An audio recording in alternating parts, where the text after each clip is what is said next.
Admin sa Anonymous sa Lapu-Lapu Facebook page, Gipasubay karon Lapu-Lapu City Mayor Junard Ahong Chan human gikatawong nagpakatap og fake news kabahin sa COVID-19.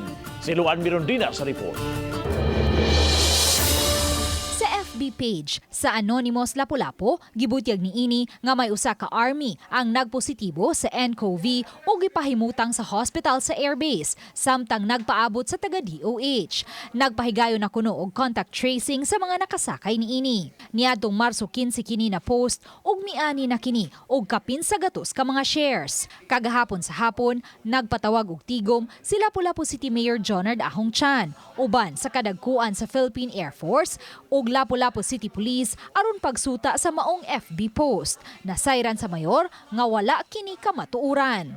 Hangtod karon may duha lang ka mga PUI kon persons under investigation ug 16 ka mga PUM kon persons under monitoring ang dakbayan sa Lapu-Lapu ug wala pay konpirmadong kaso sa COVID-19. Subay niini nakig-alayo na ang mayor sa taga Cybercrime Unit aron matrace ang admin sa Anonymous Lapu-Lapu page aron mapasakaan og kaso. Ato ang gipangita karon ang responsable niining nagpakatab gumikan kay nakakos kini og panic sa mga tao labi na sulod sa Mactan Air Base.